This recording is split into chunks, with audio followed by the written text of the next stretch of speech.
I'm Jack, 25, and I've never told this story before. Not because I was scared, believe me. Fear left me a long time ago. But because I didn't think anyone would care. But maybe someone out there needs to hear this. Maybe you've been told you're too strong to need help, that you're fine on your own. Maybe you've watched everything you built get handed over to someone who never lifted a damn finger. If that's you, keep watching. I'll start with this. I was 17 when I rebuilt my first car, a beat-up, rusted 1997 Toyota Corolla. It was my grandfather's. He gave it to me when he stopped driving, right before his health started slipping. Everyone else in the family called it junk. But to me, it was a challenge, a promise, something sacred. And when I finally got that engine to turn over, after months of working double shifts at the local diner, poring over YouTube tutorials, and bribing the old mechanic down the street with donuts just to teach me the difference between a throttle body and a fuel pump, I cried. Not loudly, just a quiet, breathless kind of cry. The kind that comes with pride, with exhaustion, with finally having something that was mine. It was ugly, paint peeling, AC dead, and it made a wheezing sound like an asthmatic moose every time I hit 40. But it moved, and it was mine. 2 weeks after I got it road ready, my little brother Liam stole it. Yeah, no joke. I was in the shower. He took the keys off my nightstand, no asking. No warning, just gone. By the time I came out, my phone had exploded with texts. Hey man, I think I just saw your car on 14th and Grant. Wrecked. Real bad. You good? I ran out of the house, half dressed. Shoes untied, heart pounding in my throat. When I got to the intersection, the sight stopped me cold. My car, my work was wrapped around a streetlight, fluids gushing, front bumper hanging like a broken jaw. Liam was standing next to it, unscathed, surrounded by a group of kids I'd never seen before. Hoodies, bandanas, laughing. The cops were already there. Apparently, he took a turn doing 60 in a 30, clipped the curb, lost control. He didn't have a license, didn't even know how to properly brake. And the moment I tried to speak, I felt a hand on my chest, my father's pushing me back. What were you thinking? Leaving your keys out like that? He barked. He's still learning responsibility. You should have told him no. I stared at him, blinked. He stole my car. It was your grandfather's. My mom chimed in, hugging Liam like he'd just returned from war. He would have wanted you to share. No apology, no acknowledgement. Just guilt turned back onto me. Like always, they made me feel like I was overreacting. Like I was the villain for being upset that the one thing I had poured my soul into was totaled because my brother felt entitled. But it didn't stop there. That same week, Liam threw a tantrum when I wouldn't let him use my laptop to watch YouTube. He slammed it shut so hard, the screen cracked. The hinge snapped. It was the laptop I needed for final. I was less than a month away from graduating high school with a scholarship. When I showed my parents, they shrugged. It was an accident. I didn't get a new one. They said I was smart enough to figure it out. It wasn't new. Liam had always crossed boundary, went through my phone, ate food off my plate, read my texts, copied my essays. Once, he turned in my English paper as his own. I got flagged for plagiarism. Guess who they believed? Not me. I learned to shut up, to carry it, because in our house, I was the capable one, the mature one, the one who could take the hit and keep walking. Liam was just figuring himself out, so I kept my mouth shut and focused on his skate. I got that scholarship. I left the day I turned 18. 2 duffel bags, a used phone, 1 Greyhound ticket, no goodbye. From the outside, I looked like the dream child, ambitious, focused, self-made. But truthfully, I was just tired. Tired of building things only to watch Liam break them. Tired of being the one holding everything while no one held me. When my grandfather died during my sophomore year of college, I didn't go home. I couldn't. He was the only person in that family who made me feel seen. He ran Thompson's Market for over 40 years. Not a chain, not fancy, just a humble brick front grocery store with shelves he built himself and regulars who still remembered his handshake. I worked summers there, sweeping, counting cans, learning how to stack pallets. And when he gave me that car, I felt like he was passing on something more than a vehicle. It was a thank you, a symbol, his way of saying, you get it. So yeah, when he died, I waited. A letter, maybe, a note, something left behind. But I got silent. A few weeks after the funeral, I asked my dad if there was a will. He said no. Your grandfather didn't believe in paperwork. We're just trying to keep the store going. Liam's helping now anyway. That didn't sit right. George Thompson was old school, sure, but not careless. He scribbled notes on receipt, labeled boxes of nails by hand. He kept records. There was no way he didn't leave a will. But I let it go. I was 19, exhausted, working nights, trying not to drown in student loans. I let it go. Until 6 years later, I met up with my cousin Emily for lunch. We hadn't seen each other in forever. We were just catching up, talking about job, rent, adulting. And then she said it. Hey, I always thought it was weird your name wasn't on Grandpa's will. He used to talk all the time about splitting everything between you and Liam. I froze, fork halfway to my mouth. What will? She blinked. The one your dad filed after the funeral. Didn't you sign off on it? My stomach dropped. I hadn't seen a damn thing. Emily scrolled through her phone, found an old PDF from when her mom had been arguing over a piece of property. She turned it around. There it was, plain as day. The original will, dated 2 months before Grandpa passed. Everything Thompson's Market. The land. The account was to be split equally between my grandsons, Jack and Liam. Upon turning 21, my name was there, black and white. And then, I remembered, my dad said there was no will. He lied. And that was the moment something snapped in me. They hadn't just stolen money. They'd stolen my name, my legacy, my right to be seen. And they had no idea what I was about to do next. The lies run deep. A forged signature, a clarification on Grandpa's deathbed, and a secret they didn't think I'd ever uncover. I stared at the screen, my cousin's phone glowing in the dim corner booth of the diner. There it was. The will. Not a rumor. Not a memory. A real document dated. Signed. Witness. My grandfather had named both me and Liam as equal heirs to Thompson's Market, the business he'd built with his bare hands and arthritic knees. He even included specific percentages of the land value, a small trust fund, and notes in the margins, probably written by hand. Jack always shows up early. Liam needs guidance. I felt a burn rise in my throat, like I'd swallowed something wrong and it refused to go down. My vision blurred for a second, and I blinked it away. Emily looked concerned. You seriously never saw that? No, I said quietly. They told me there wasn't a will, that Grandpa died before he wrote anything down. She frowned. Jack, my mom and Aunt Carol were arguing about this will for months. Your dad filed a new version later, said the old one was just a draft. But it was signed. Look. I looked. The signature was my grandfather's. Wobbly, but unmistakable. George Thompson. I'd seen that name on countless check, donation receipt, church bulletins. The original was notarized. Even. It wasn't a draft. It was his final say. My jaw tightened so hard I heard it clear. I felt heat in my ear, pressure in my chest, a high, buzzing sound in my head like a swarm of bees trapped behind my eyes. They lied. They didn't just forget to tell me. They erased me. Can you send that to me? I asked Emily. Of course. She tapped the screen a few times and forwarded it.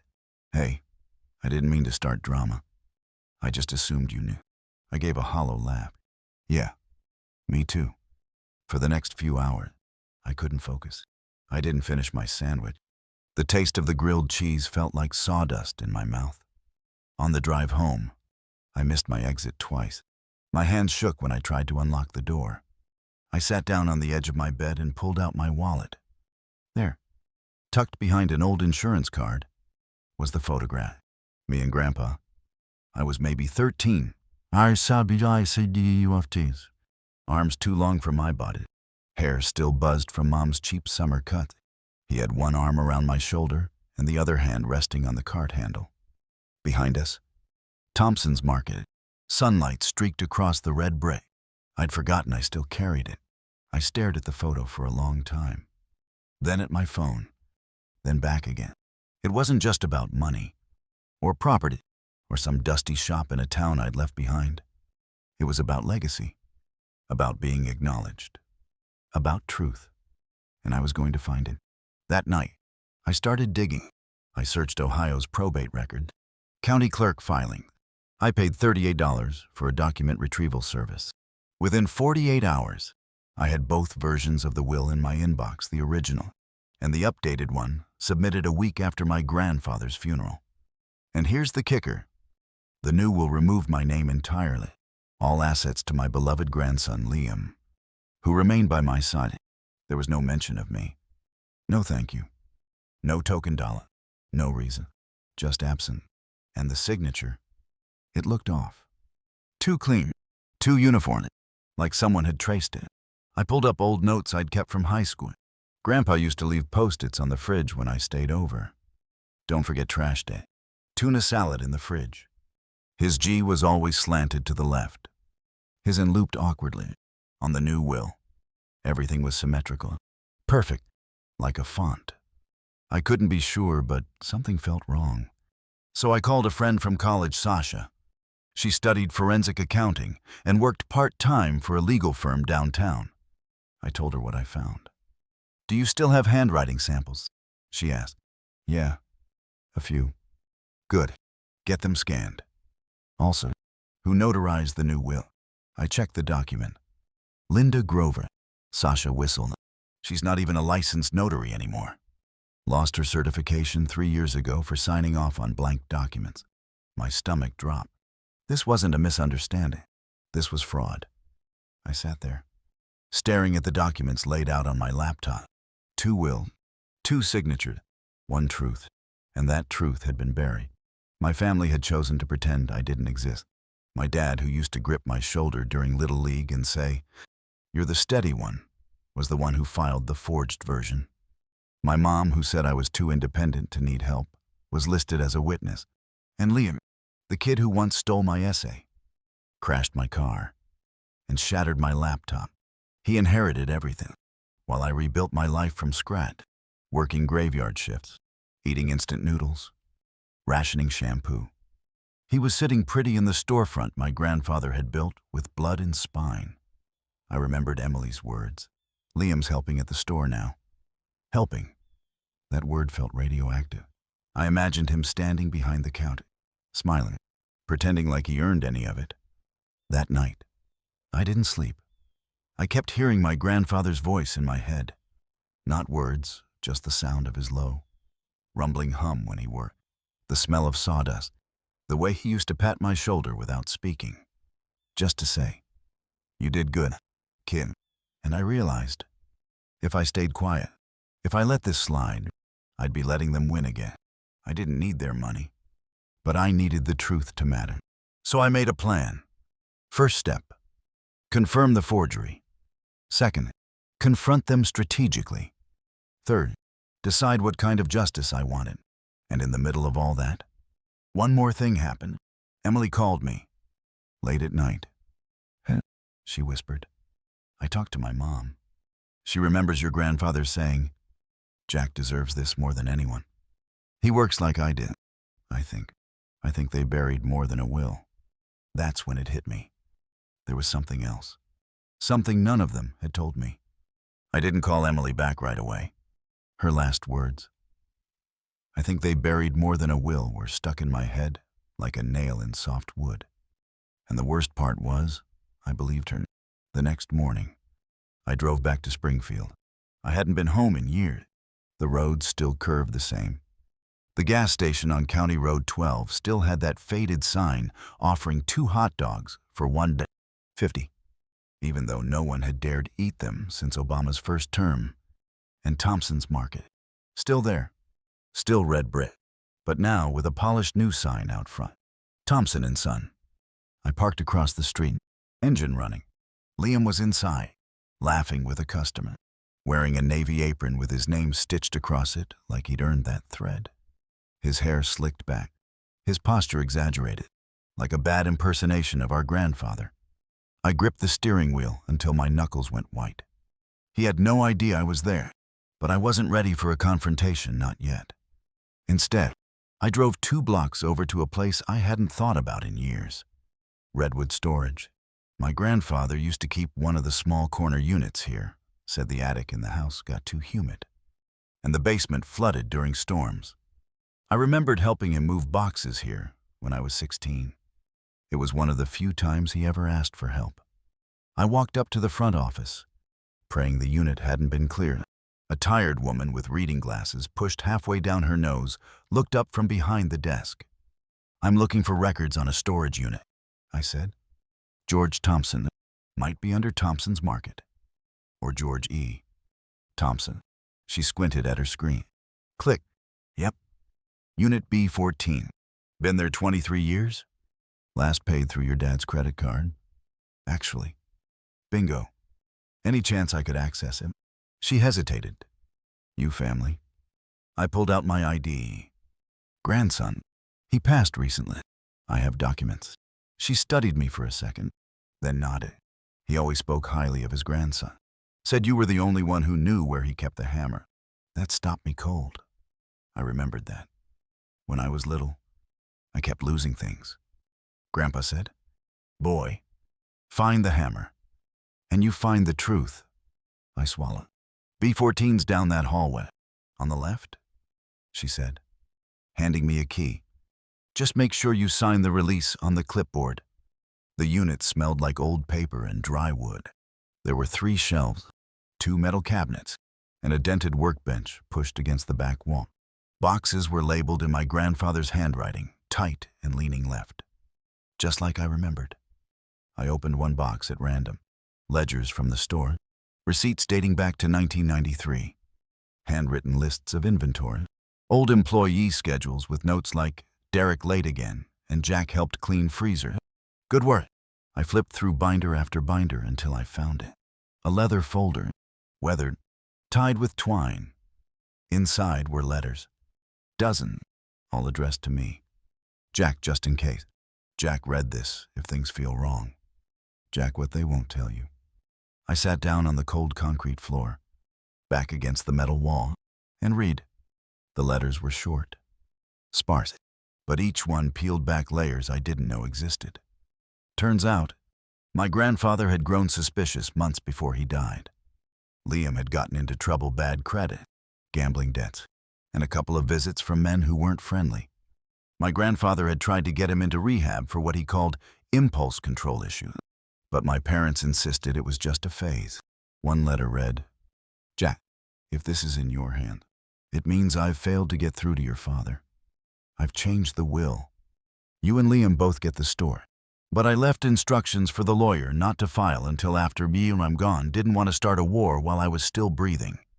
Another, "If they lie about the will, they'll lie about more. Be careful with your mother. She means well, but her loyalty is crooked."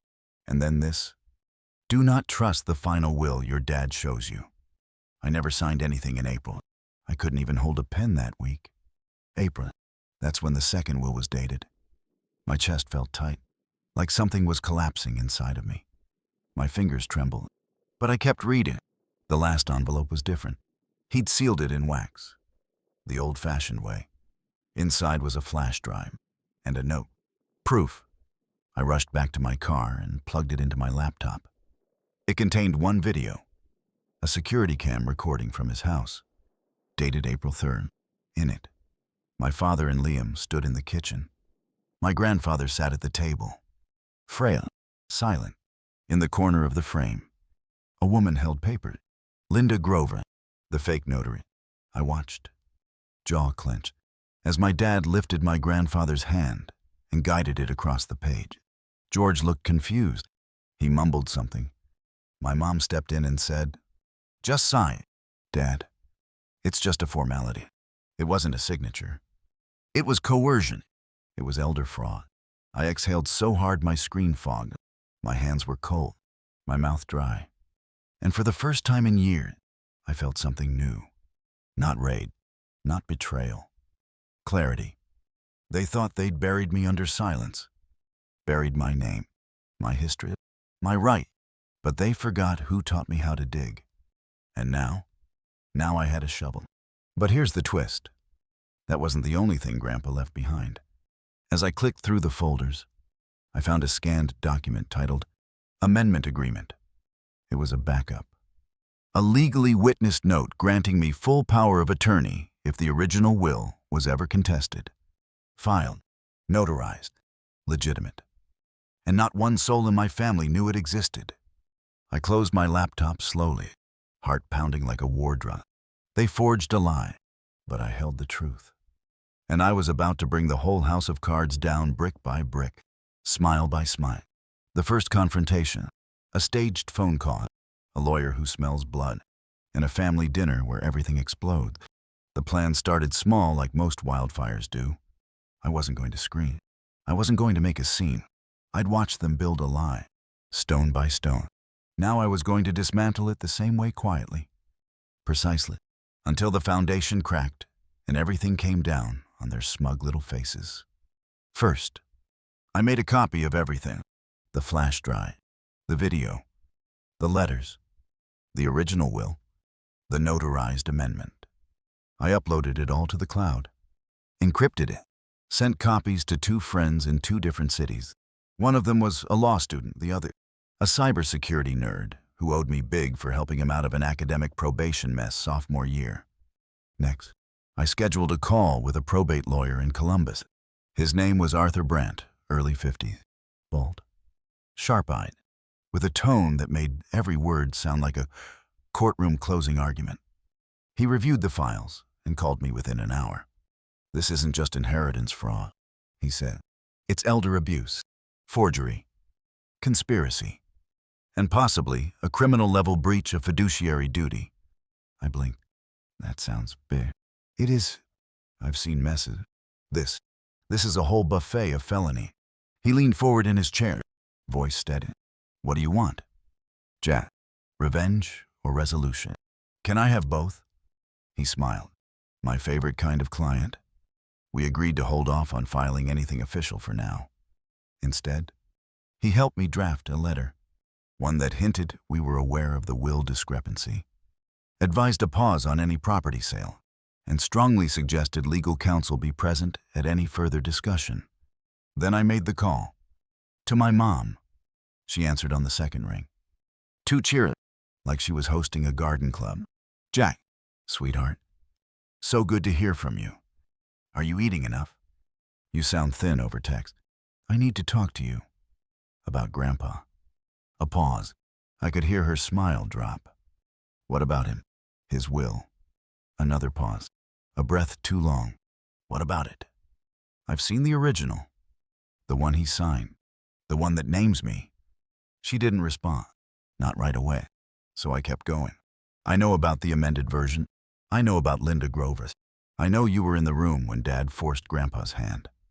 I have video." The silence stretched into something heavy, like fog pressing against the glass. Finally, she spoke softly.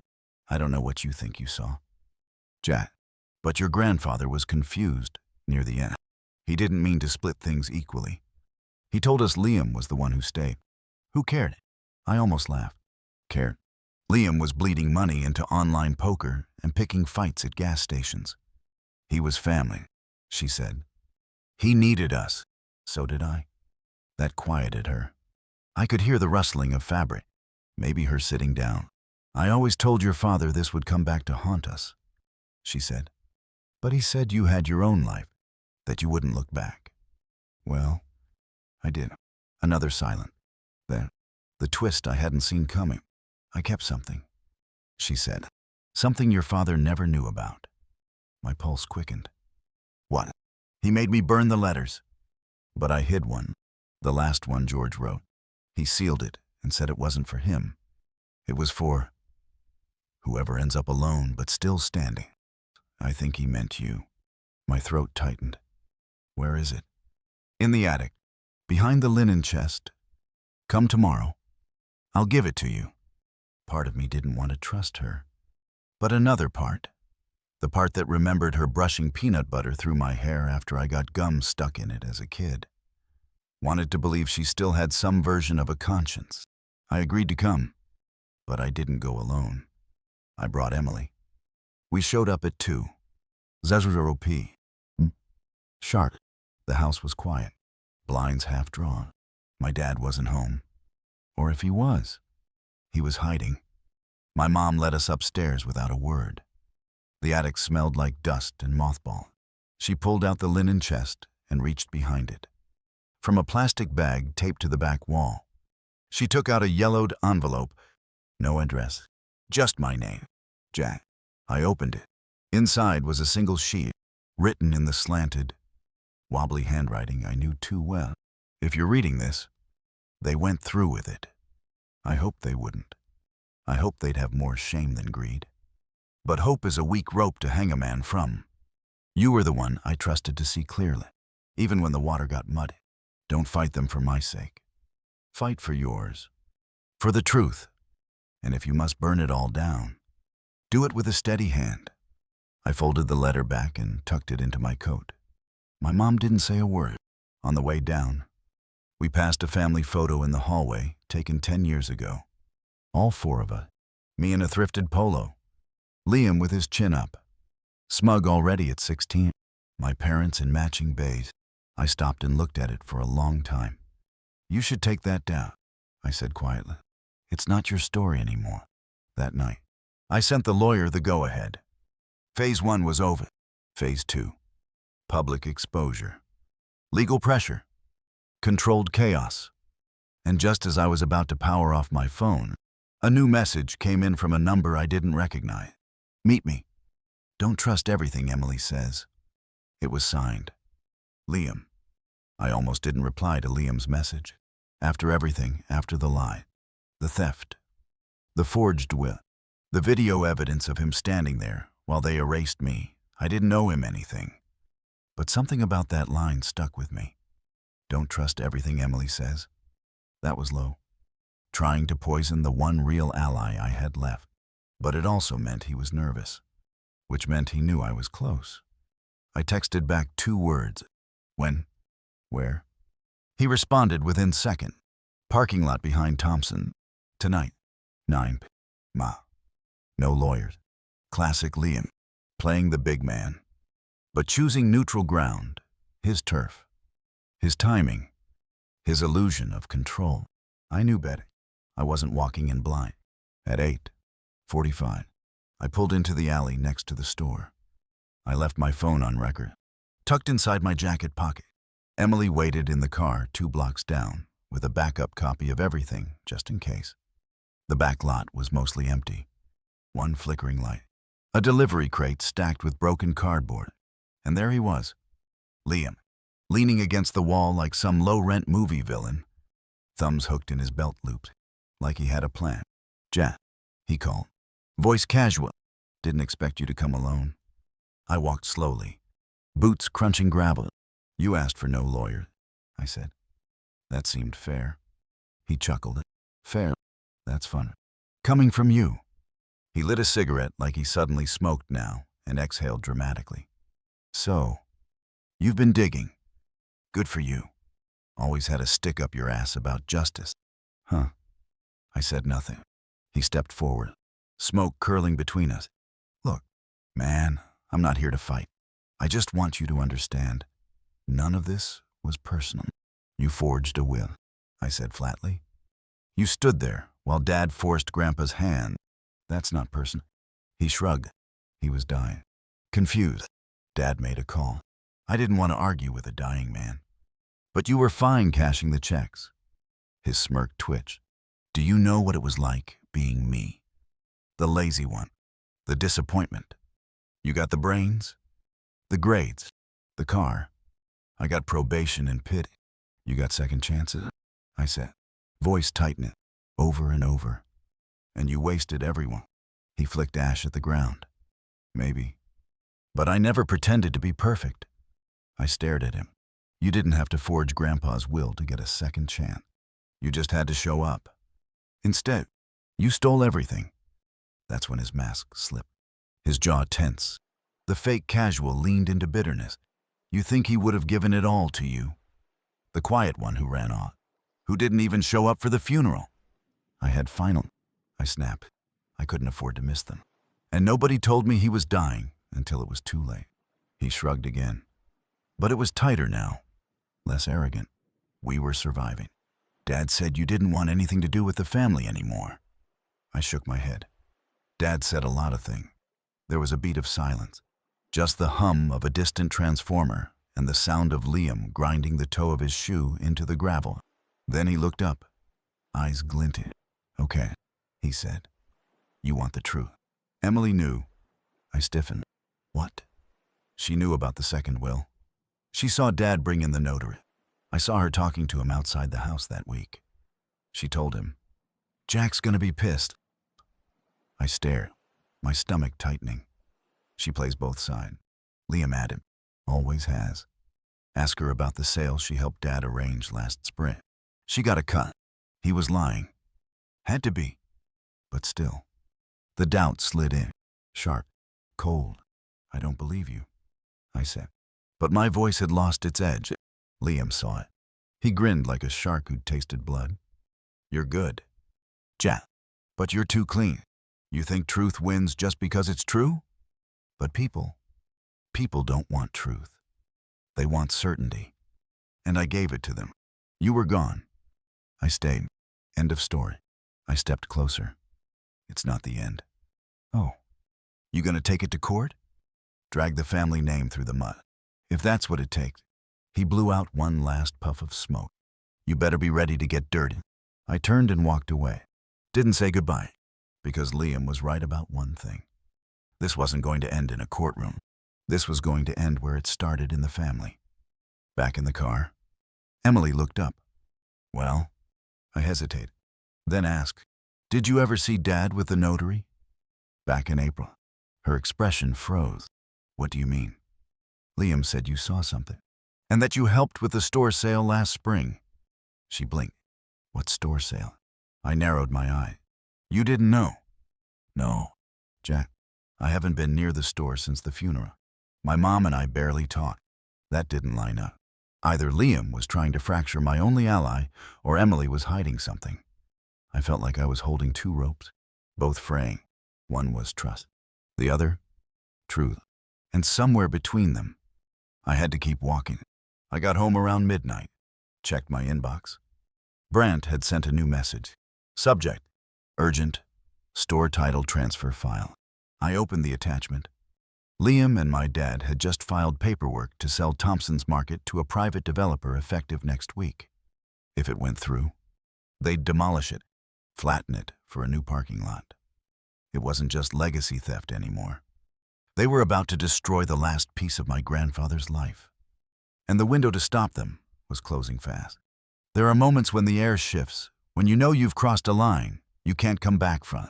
For me, that moment came on a Thursday morning, standing outside the Springfield County Courthouse, gripping a manila folder so tightly my knuckles went pale. Inside, the original will, the video of the forged signature, the sealed letter from Grandpa, and the notarized power of attorney he'd left for me. I wasn't just a forgotten grandson anymore. I was a legal threat. Brandt, my lawyer, met me at the steps. He wore a charcoal gray suit, thin-framed glasses, and a grin like he'd been waiting his whole life for a case this messy. You ready? He asked. No, I said, but I'm here. We filed a petition to freeze the sale of Thompson's Market within the hour. Attached, a formal complaint of will tampering, with an emergency injunction request. It wasn't just paperwork anymore. It was war. By Friday, Liam and my dad had been served, and by Saturday, the entire town knew. I didn't leak it. Someone in the clerk's office must have tipped the local paper. Or maybe it was Emily. Either way, It was front-page news by Sunday. Local market inheritance dispute forgery. Alleged. The comments section lit up. Half the town took side. People started showing up at the store not to shop, but to stare. Some left sticky notes on the window. Justice for George. Shame on you. Leah. Liam shut the store down for inventory. My dad stopped returning call. But the developer, he wasn't backing down. He had money on the line, and people like him don't like surprises. So he sent a lawyer to court, pushing for a rapid settlement. That's when Brandt made his move. We arranged a public hearing, not private arbitration, not mediation, an open courtroom, witnesses, exhibits, statements, my grandfather's legacy, on full display.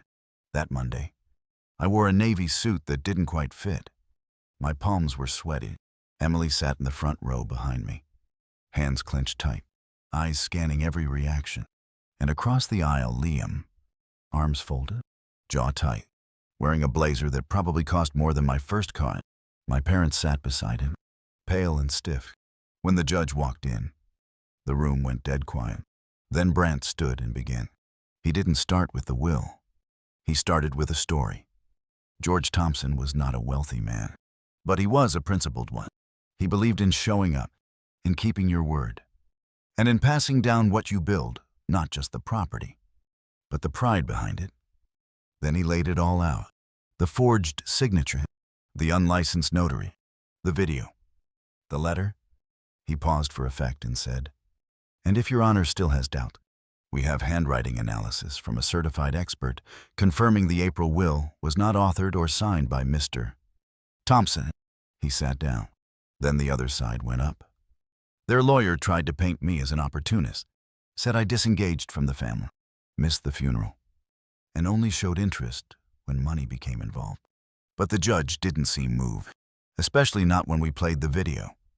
The moment my dad guided Grandpa's hand like he was signing a credit card slip, the courtroom shifted. Some people gasped. One woman muttered, "That's disgusting." My mom looked down. My dad just stared ahead, stone-faced. Then I took the stand. I wasn't dramatic. I didn't cry. I told the truth. About working at the store as a teenager. About watching Grandpa take pride in every shell. About the photo in my wallet. About the way I was told, lied to, that there was no will. And then I pulled out the letter. Not the scanned version. The original. The one with my name, my handwriting on the envelope. And the line that broke the room wide open. If you must burn it all down, do it with a steady hand. The judge didn't call a reset. He didn't need to. He looked directly at Liam and said, "Unless you have a compelling rebuttal, I see sufficient grounds to freeze the sale and open a criminal investigation into the filing of this forged document." That was it. It was done. The hearing ended. But outside the courthouse, chaos. Reporters, neighbors, flashbulb, questions. And then, right as I reached the sidewalk, Liam shoved through the crowd. He was red-faced, furious, trembling. "You think this makes you better?" He spat. "No." I said, "It makes me right. You humiliated Dad. You dragged us through the mud. You did that yourself." I said. All I did was shine a light. He lunged at me, one fist raised, and 2 security guards yanked him back before it landed. People shouted. Someone recorded it. I heard my name being yelled. And then out of the noise, one voice rose clear. "Jack." It was my mother. She stepped forward, eyes rimmed red, and handed me something. It was a check, folded in half.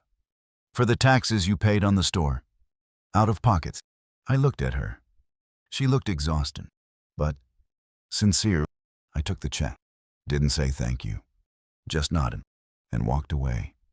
But as I reached the corner, my phone buzzed. "Blocked number." I answered. A woman's voice. "Mr. Thompson, I'm calling on behalf of the county records office. You're listed as primary contact for George Thompson's remaining safety deposit box." I stopped in my track. I didn't know he had one. "Well," she said. "He left a note. Said, released to Jack only when the truth is no longer questioned." I swallowed hard. "What's in it?" "I can't say." The note also said, "The real story always takes time." 3 days after the hearing, I walked into the Springfield County Bank, heart pounding louder than my boots on the marble floor. The woman at the front desk looked up with a soft smile. "You must be Jack Thompson." I nodded. My hands were shaking, not from fear this time, but something deeper, like something sacred, was about to be returned. She led me down a narrow hallway to a private room. There, a vault technician waited, white gloves on, holding a small metal box with my grandfather's initials etched in the corner. G.T. "Sign here, please," she said, sliding a release form across the table. I signed. Then the technician opened the box, turned it toward me, and stepped back. Inside, 3 items: a cassette tape, a bundle of old stock certificates, and a black and white photo. I went for the photo first. It was us, Grandpa and me, taken behind the register at Thompson's Market. I must have been 9. He had his arm around my shoulder, and we were both smiling like we had no idea the world would ever get cruel. Taped to the back was a yellow sticky note, written in his scratchy hand. The camera was never on. I stared at it for a second before realizing what it meant. The security system at the store, it didn't just loop. It recorded. And Grandpa, paranoid in his later years, had insisted it be backed up weekly onto tapes. Emily once joked he was afraid of shoplifters from the 1970s coming back to haunt him. But if those tapes survived, then there was more, maybe much more. I grabbed the cassette tape next. An old Maxell, labeled in Sharpie. "Final thoughts. G.T." I didn't have a player on me, but I knew who would. Back home, I dug through boxes in the attic until I found my old stereo, the one Grandpa gave me the summer I turned 15. I dusted it off, plugged it in, and hit play. Static crackled, then his voice rasped. Calm, unmistakably him. "Jack, if you're hearing this, they did it. They erased you. But you found your way back. Didn't you? I always knew you would." I sat on the floor, knees pulled in, like I was 9 again. "I didn't leave you money to make you rich. I left you the store to remind you of where you come from. Every corner of that place holds a piece of you, of me, of everyone who ever stocked a shelf with pride and called it theirs. They won't understand that, but maybe someday you will." He paused, coughed. "The world's gotten louder since my day. Faster, meaner. People forget what real work looks like. They chase noise. You don't. You saw value where others saw dust." I closed my eye, breathing in his words like oxygen. Don't just fight for the truth. Build something with it. That's how we outlive the bastards. The tape clicked and stopped, and that was it. I didn't cry. Not then. I just sat there, holding that battered cassette, realizing I wasn't chasing revenge anymore. I was building legacy. 2 weeks later, the injunction was finalized. The sale of Thompson's Market, dead in the water. The property reverted to me, officially. Emily helped me draft a plan to restore the place, not as a store, but as a non-profit community kitchen. We called it George's Table. We kept the front window and register exactly how it was. But in the back, we added shelves for donated food, a space for free classes, cooking, budgeting, first-time taxes, stuff they never teach you in school, but Grandpa always said you needed to know. Volunteers came out of nowhere, people who'd known Grandpa, or just remembered the old shop with kindness. Even my mom stopped by once. She didn't stay long, didn't say much, just placed a jar of his favorite peach jam on the counter and whispered he'd be proud. As for Leon, he left town. No apology, no message, just gone. I heard through a friend of a friend he moved to Cleveland. Some job in sale. Honestly, I hope he figures it out. I hope he grows up. But I'm not holding my breath. My dad, he pled out of the investigation. Community service, a fine. No jail time. He retired early. I haven't seen him since the courthouse. And maybe that's for the best. Some ghosts aren't worth resurrecting.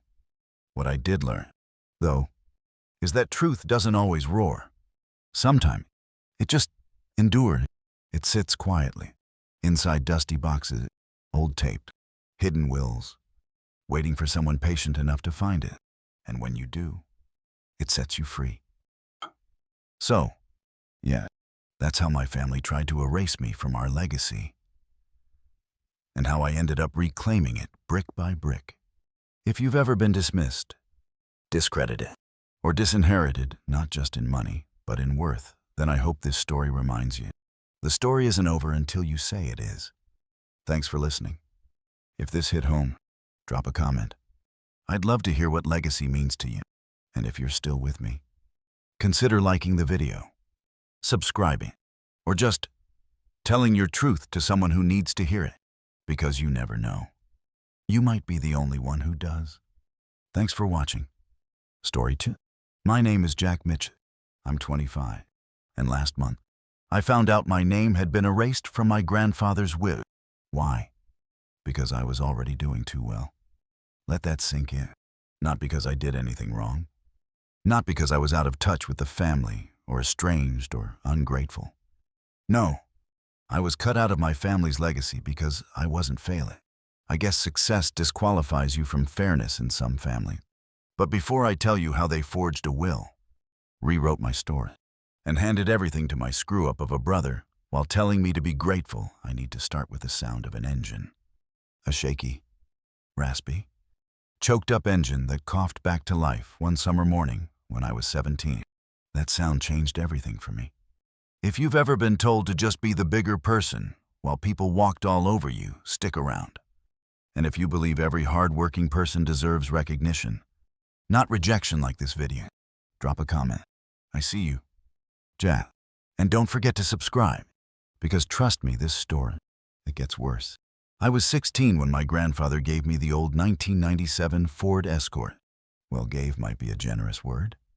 It had been parked in his garage for years, rusted out, dented on both doors, paint peeling like sunburned skin. The passenger seat was permanently reclined. And the engine? Dead. Everyone in the family said it was junk. Scrap metal. My younger brother Liam even called it a roach on wheels. But I didn't see junk. I saw potential. I saw something that had been written off, kind of like me.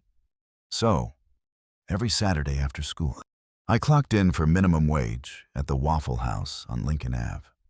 I flipped pancakes for customers who barely tipped, wiped down booths for toddlers who never stopped screaming. Every dollar I didn't need for school supplies went into that car. No party, no new sneakers.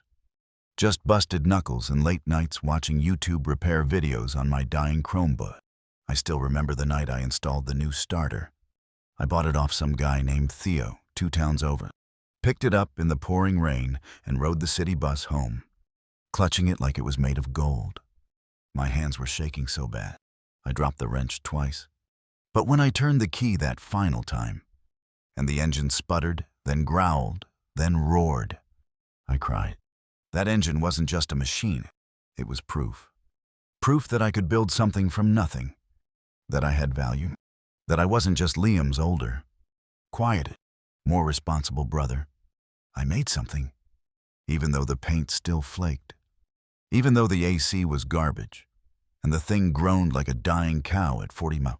It moved, and it was mine, but I should have known nothing that I built in that house would ever stay mine. 2 weeks after I got the Escort street ready, I made the mistake of leaving the keys on my nightstand. I had just gotten out of the shower, still dripping, towel around my waist, when my phone exploded with texts. Dude, I think I saw your car. 14th and Grant. It's bad. You okay? Pretty sure your brother was driving. I threw on clothes, hard in my throat, and ran barefoot into the street. When I got there, I thought I was dreaming, or having a stroke. The car was folded around a streetlight. Fluid spilled out from underneath like blood. The bumper hung loose. And Liam, 16, no license, no permission, stood there, grinning like it was a high school prank. His friends hovered near it. Kids I'd never seen before. Baggy jeans. One of them wore a bandana like it was still 2003. The cops were already there, talking to Liam like he was just confused, asking him where he got the car. He shrugged. My brother's.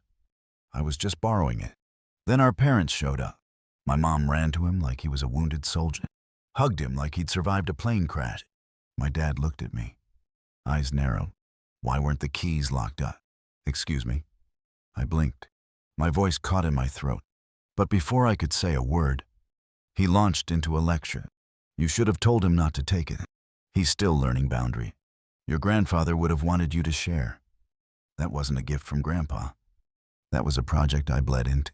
I worked for it, sacrificed for it. Liam didn't lift a finger, didn't ask, didn't even care about the car until it was drivable. But somehow, I was the one being irresponsible. I felt like I'd been slapped. No worse, like I'd been erased. Again, that week, Liam smashed my laptop in a tantrum. I told him no. He couldn't use it to watch a YouTube video. He slammed it shut. The screen cracked. The hinge snapped clean off. My finals were 2 weeks away. I had essays due, research to finish. Mom said it was just an accident. No one offered to replace it. That was Liam's pattern. He broke into my room without knocking. He read my texts. He stole my food off my plate. He copied my essay once, submitted it as his own, and I got flagged for plagiarism.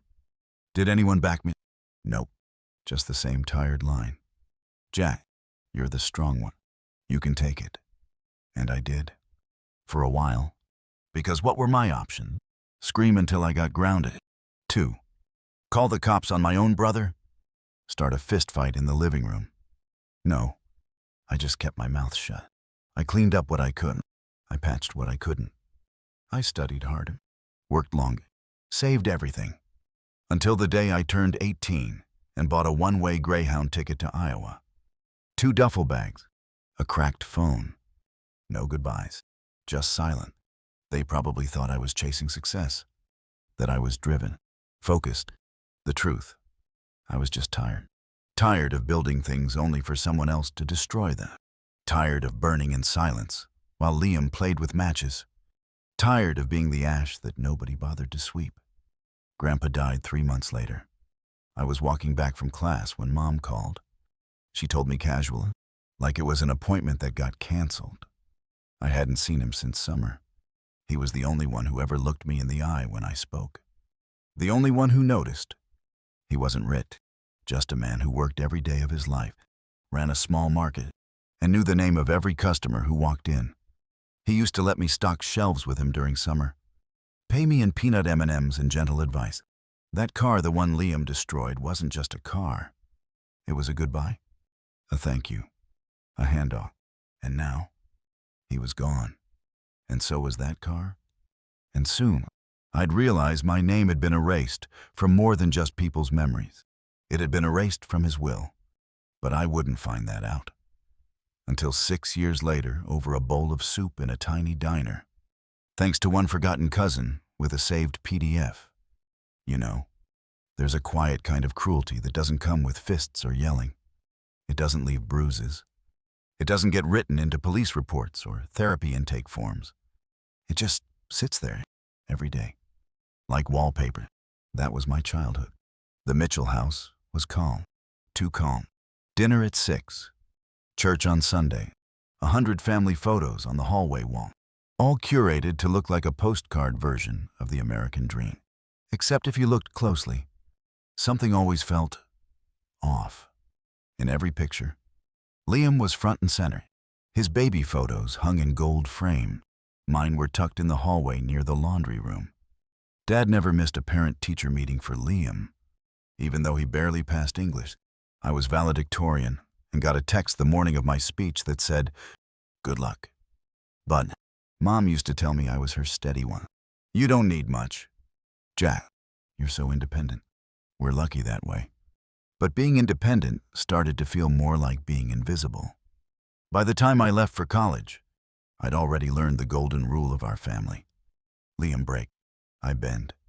Everyone applaud. At the University of Iowa, I didn't have much. My dorm smelled like stale cheese and wet socks. My roommates snored like a leaf blower. I had 2 shirts that weren't from Goodwill. And I carried my textbooks in a busted hiking backpack. But for the first time, I could breathe. No one was barging into my room. No one was taking what I built.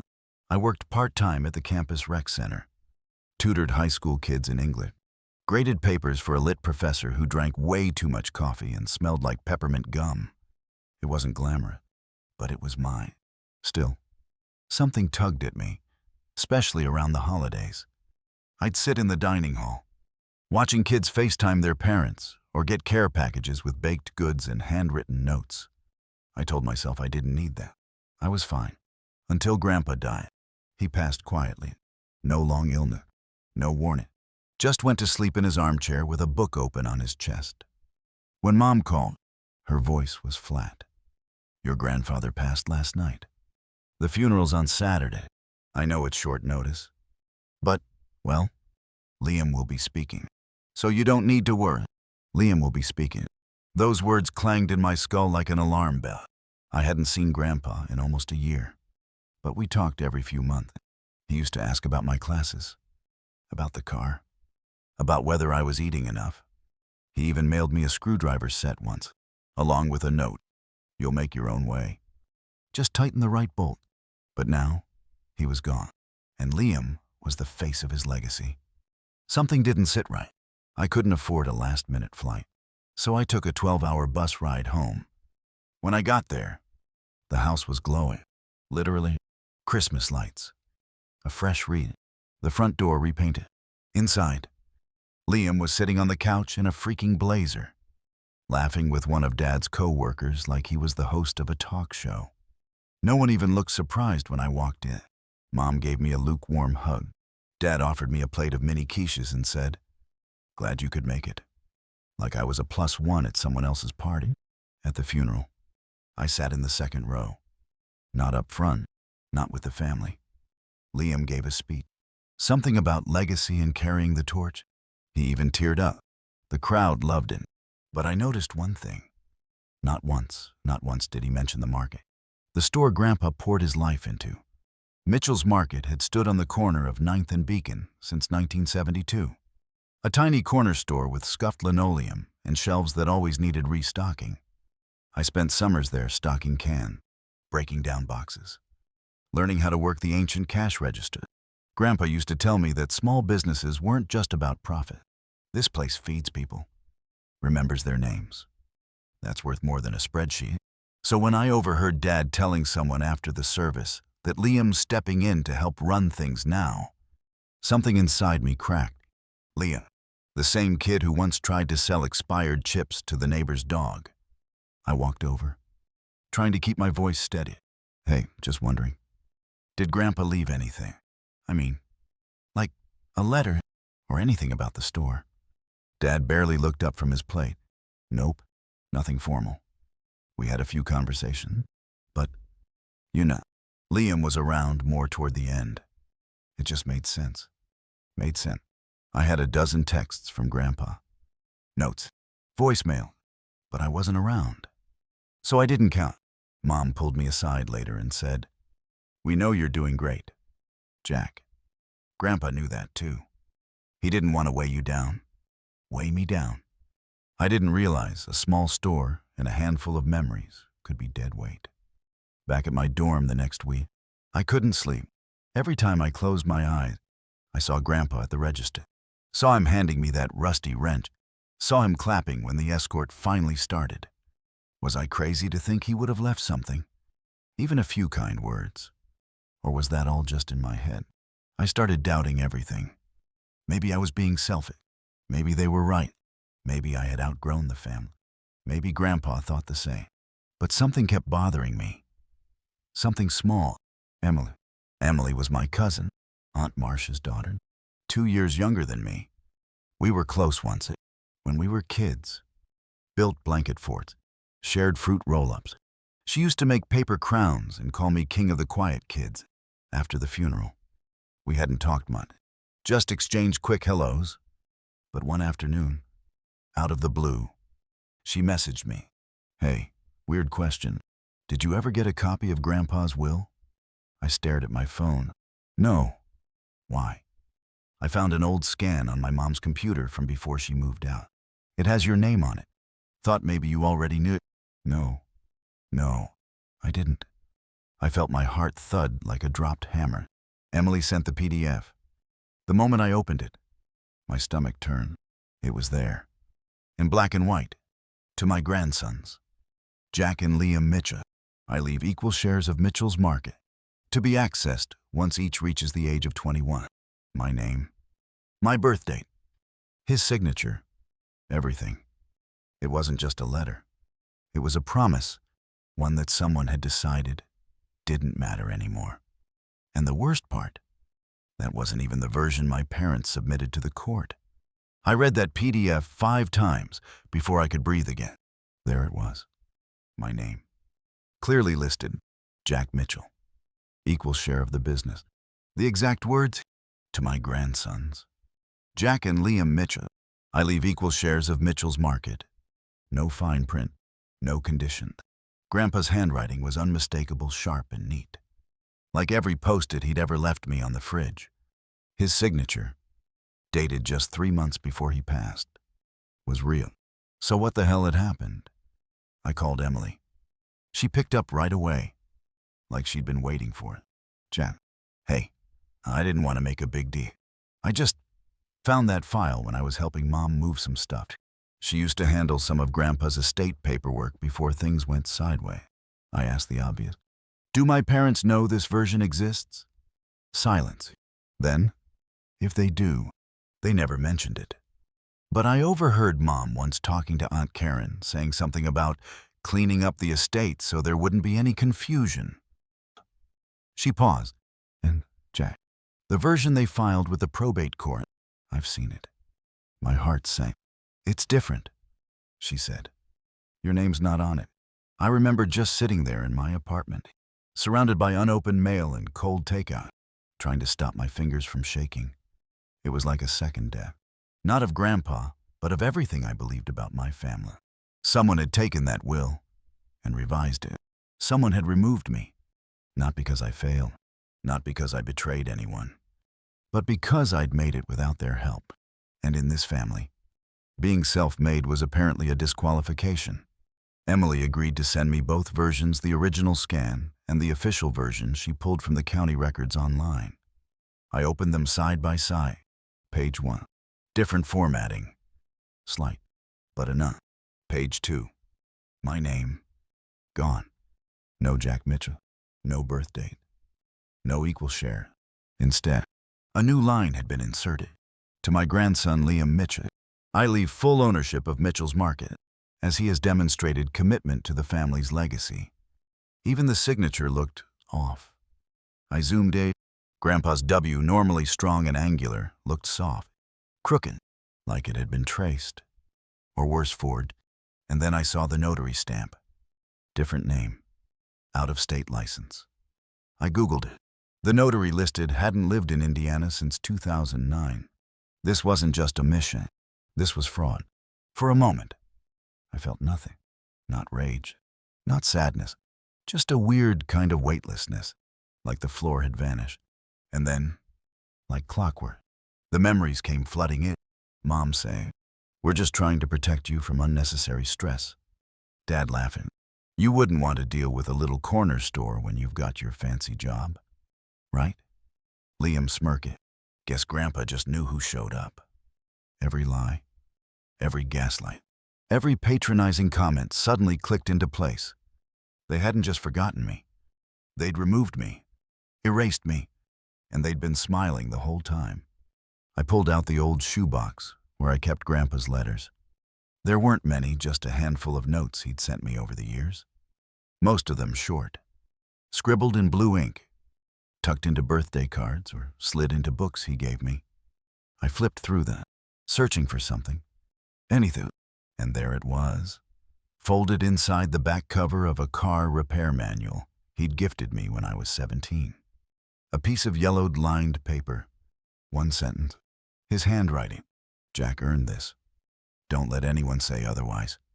I just sat there, holding it, while my chest cracked wide open. That old Escort I'd rebuilt. The busted car Liam destroyed without a second thought. It hadn't been just a project. It was symbolic. A handoff. A quiet inheritance.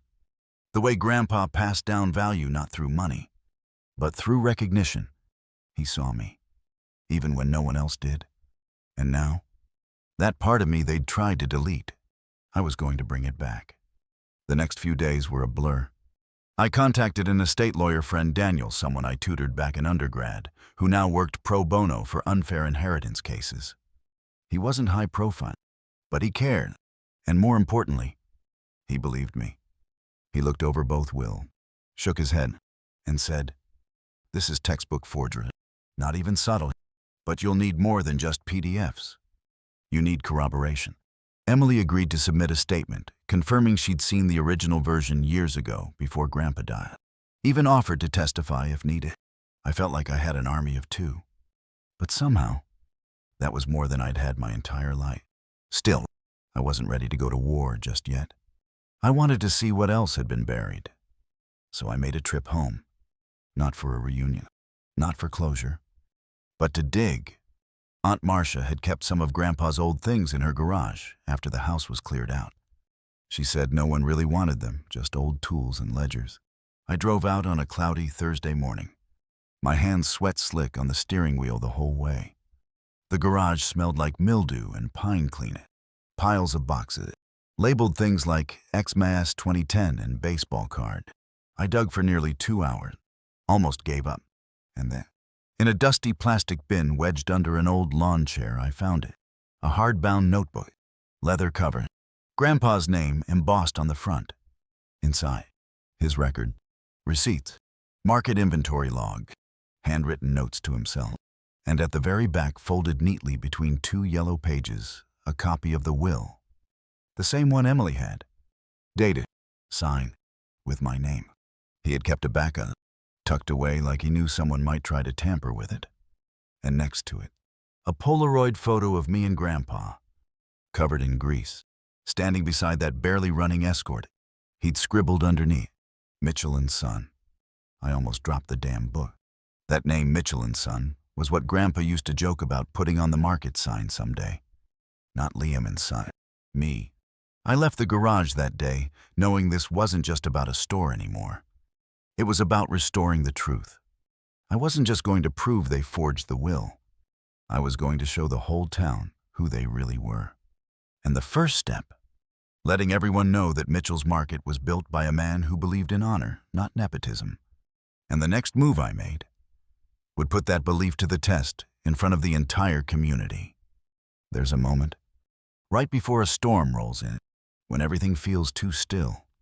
The air is thin, the trees barely move, and the silence hums louder than noise ever could. That was me, driving back from Aunt Marcia's garage, with Grandpa's notebook in my lap and 100 memories clawing at my chest. I could have gone to court. I could have marched into a law office with the original will, Grandpa's handwritten note, and a damn Polaroid to back it all up. But that wouldn't undo what they'd done. It wouldn't make them see me. And it wouldn't show the community what Liam and my parents had covered up. No, this needed to be public, visible, undeniable. If they erased me in the dark, I was going to step into the light and make sure everyone saw. That night, I sketched out a plan at my kitchen table on the back of a diner napkin. It wasn't a revenge fantasy. No burning building. No lawsuits yet. This was about truth. And sometime, the truth needs a stage. So I gave it one. Step 1. I reached out to a local podcast called Hometown Legacies.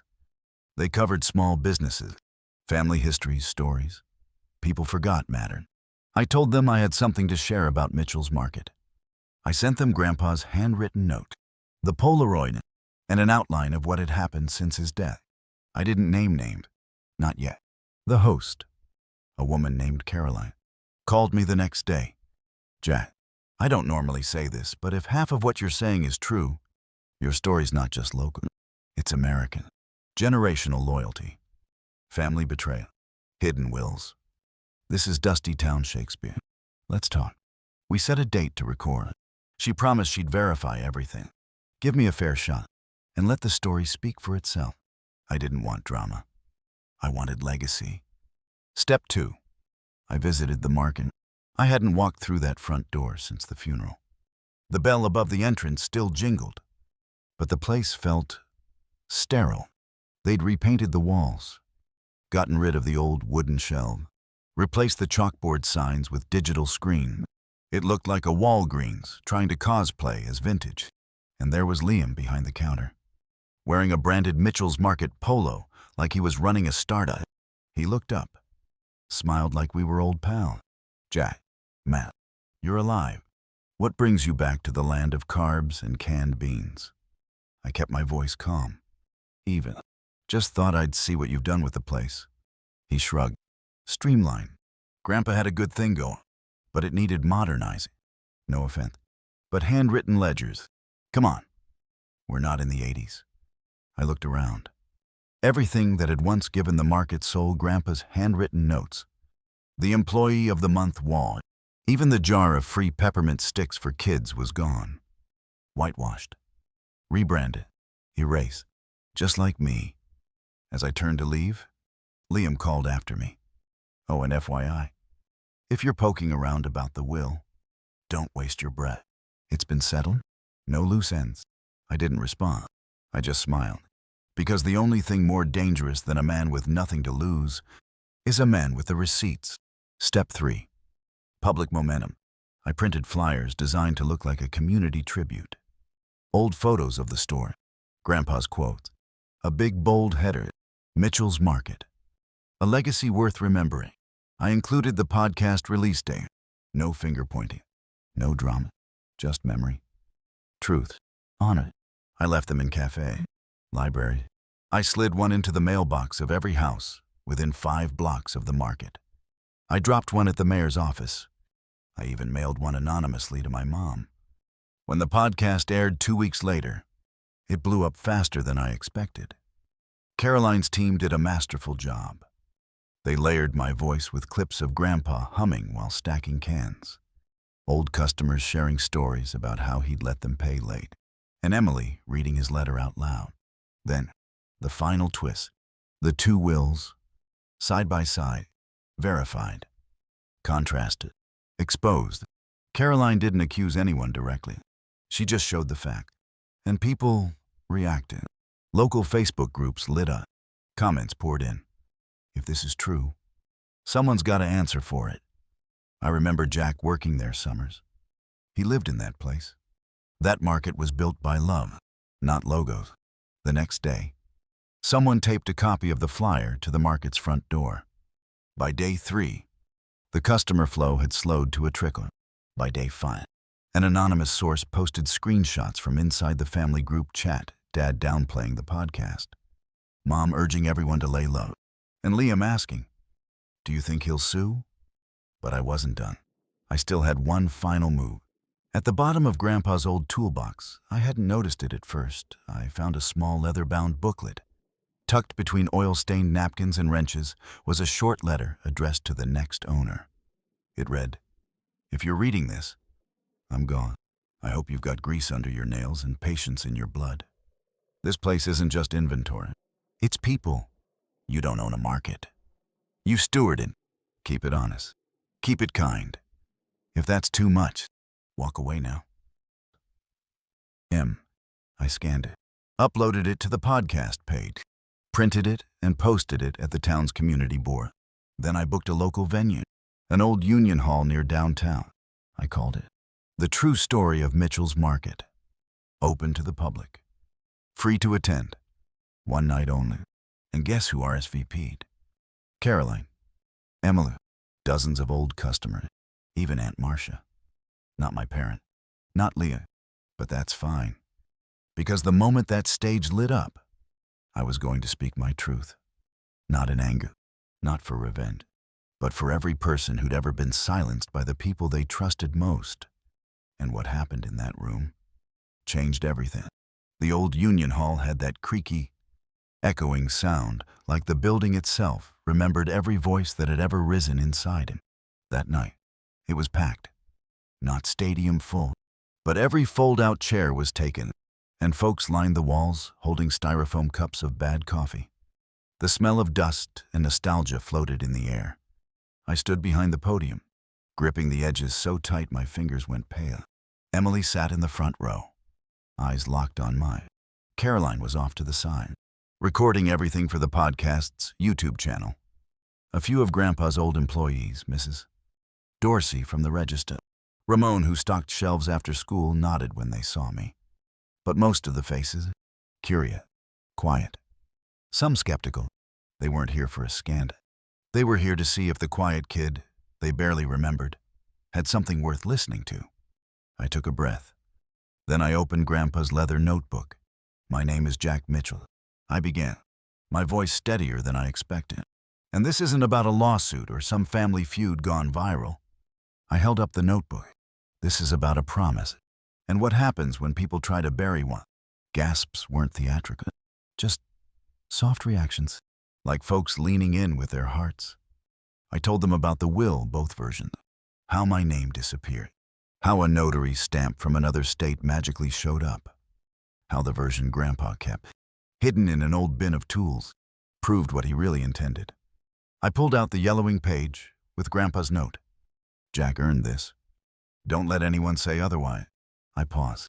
Let the words settle. Then I told them about Leah. I didn't villainize him. I didn't have to. I just laid it out. How he hadn't worked a single summer in that market. How he forgot the names of customers Grandpa knew by heart. How he once sold a can of soup that was 3 months expired and shrugged when someone got sick. And how, within weeks of Grandpa's funeral, he'd gutted the place physically and spiritually, removed everything that made it feel like home, turned it into something unrecognizable. What makes a business worth keeping, I said, isn't revenue, it's root. And Grandpa knew his weren't built on spreadsheets. Someone in the back whispered, damn right.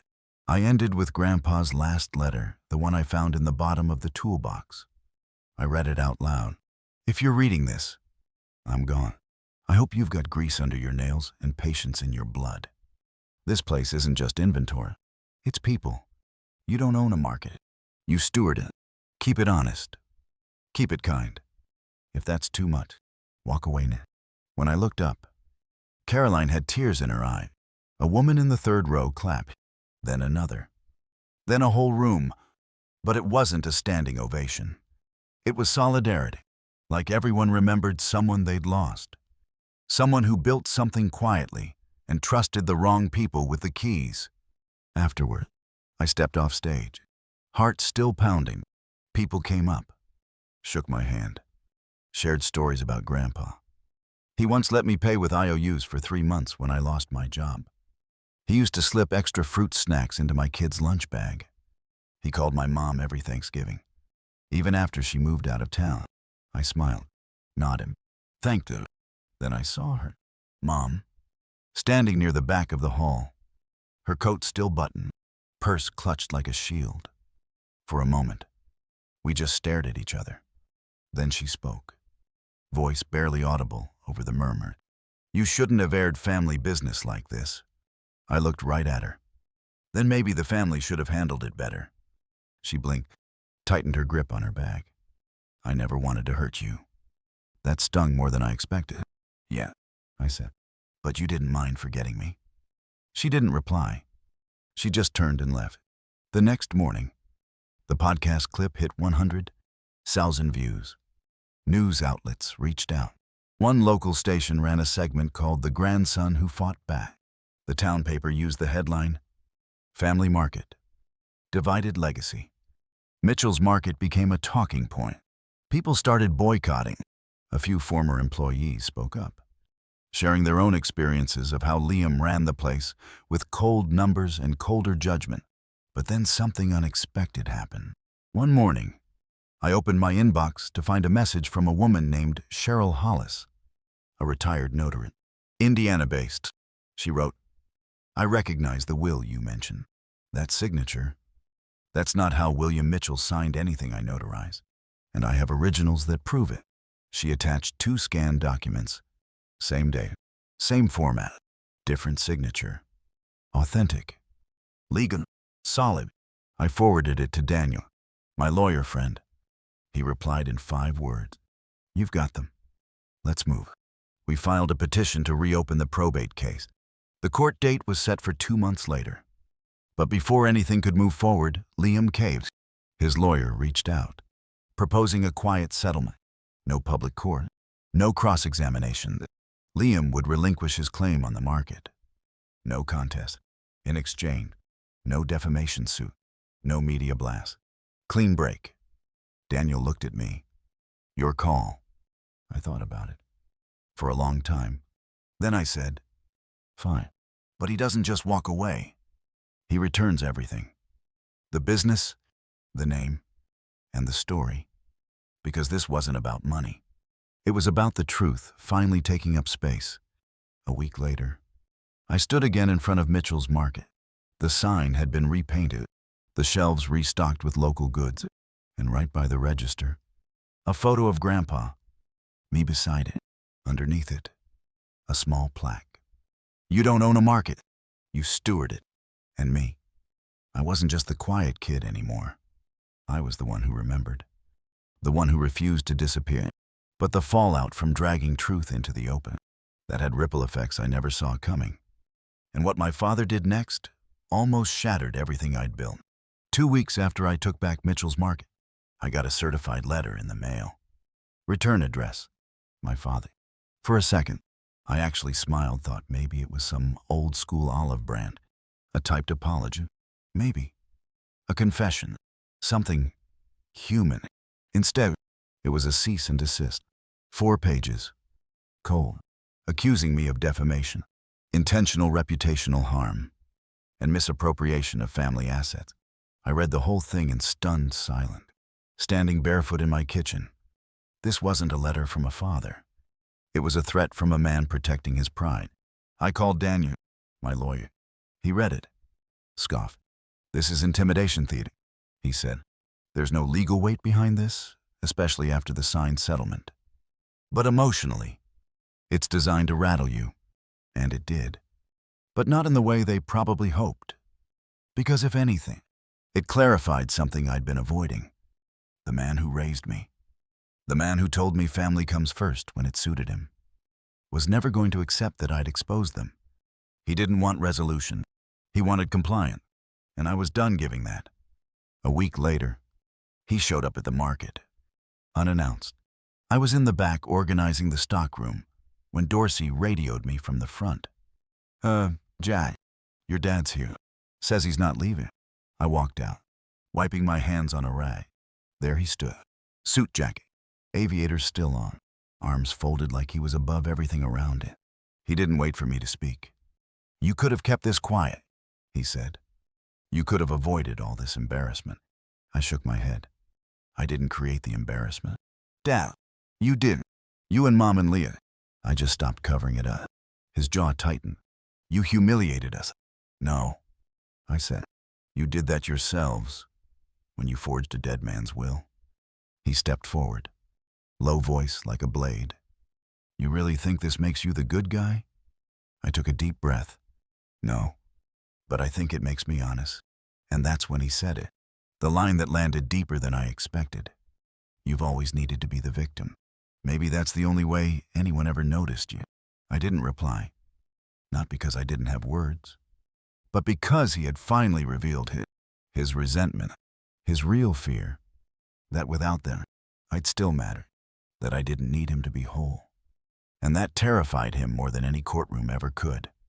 He left that day with a final dig. You'll ruin this place like everything else you've touched. But as the door shut behind him, Dorsey leaned over and whispered, He doesn't know a damn thing. You're doing right by your grandpa. And that's what kept me going.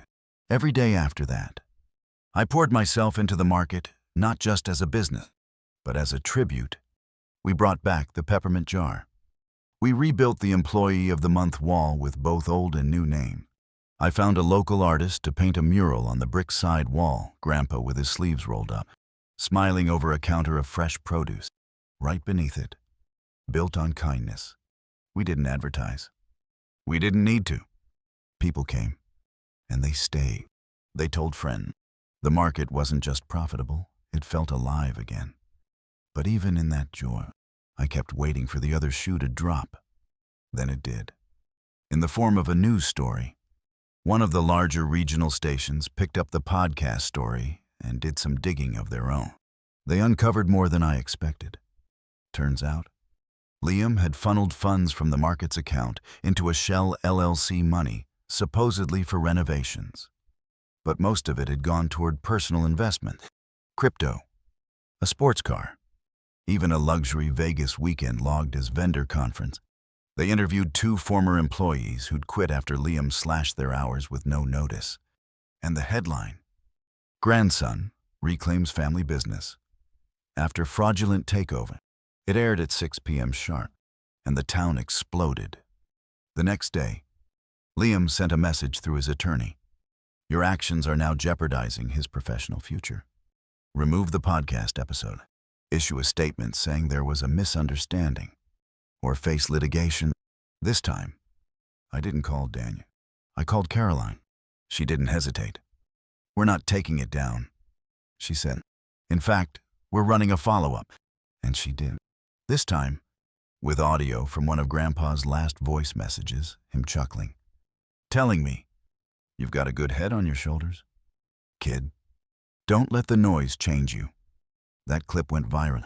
Suddenly, I wasn't just the kid who fought for his inheritance. I was the guy who stood for integrity.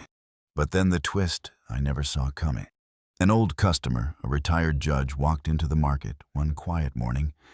He handed me an envelope, said only, "For your grandfather's name." Inside was a notarized affidavit. He'd reviewed both wills, the timeline, the digital forensic. His conclusion: the altered will presents signs of criminal fraud and should be investigated by state authorities. I stood there in the middle of aisle 4, surrounded by canned tomatoes, and realized this wasn't over. It was just shifting from a personal reckoning to a public one. And now, there might be charges, not just shame, not just broken family tie, but real, lasting consequences. I sat on the back loading dock that night, watching the sky turn violet. Emily joined me with 2 beers in hand. "You ready for what's next?" she asked. I nodded. "I think so." And for the first time in months, I felt something strange settle over me. Peace. Not because everything was perfect, but because the silence wasn't hiding anything anymore. But then, just as we clinked bottle, my phone buzzed. Blocked number. I answered, and what I heard made my blood run cold.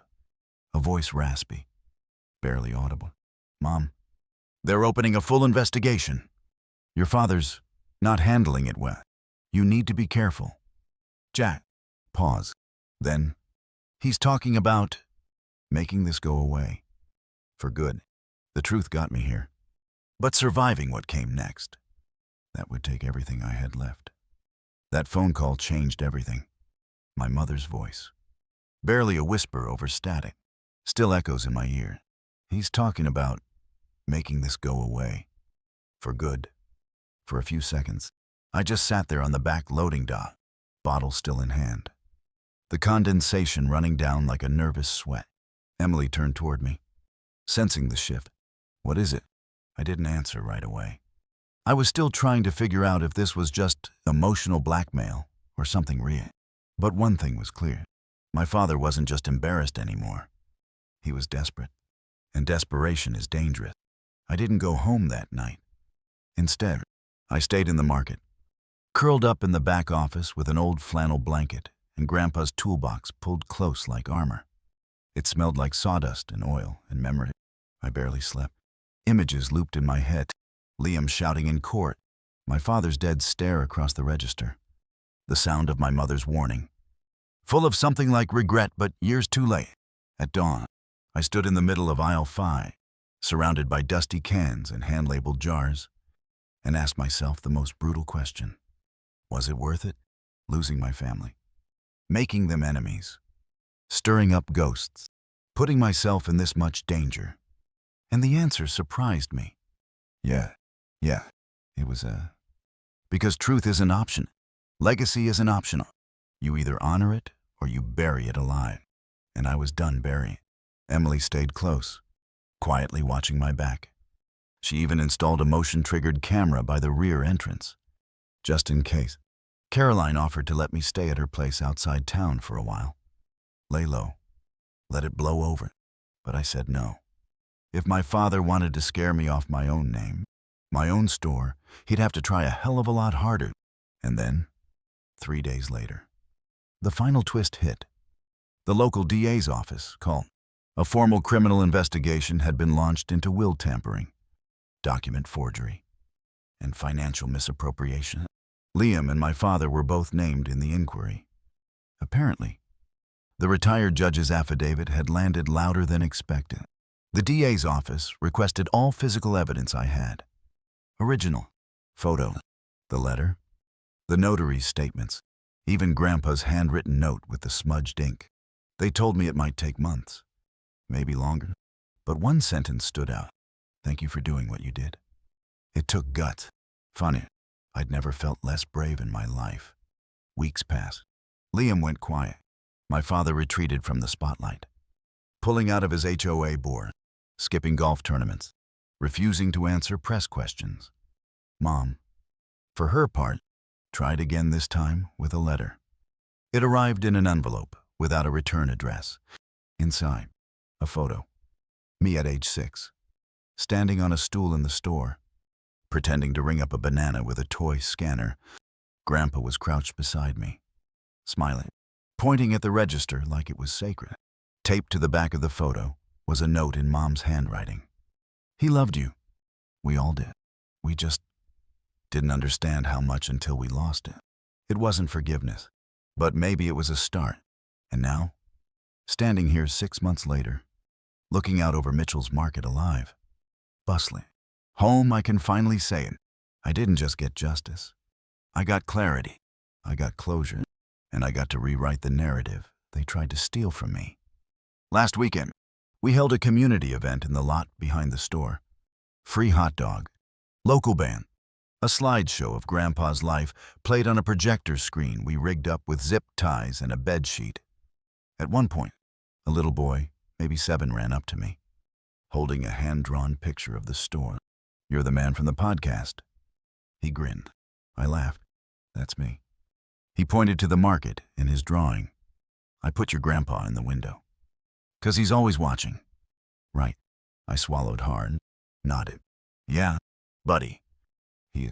Later that night, as the music faded and the crowd trickled away, Emily joined me under the string lights. You did it, she said, handing me a soda. I looked around. Kids running barefoot through grass. Old-timers swapping stories over lawn chairs. That mural on the wall, lit up in golden glow, Grandpa's painted smile watching it all.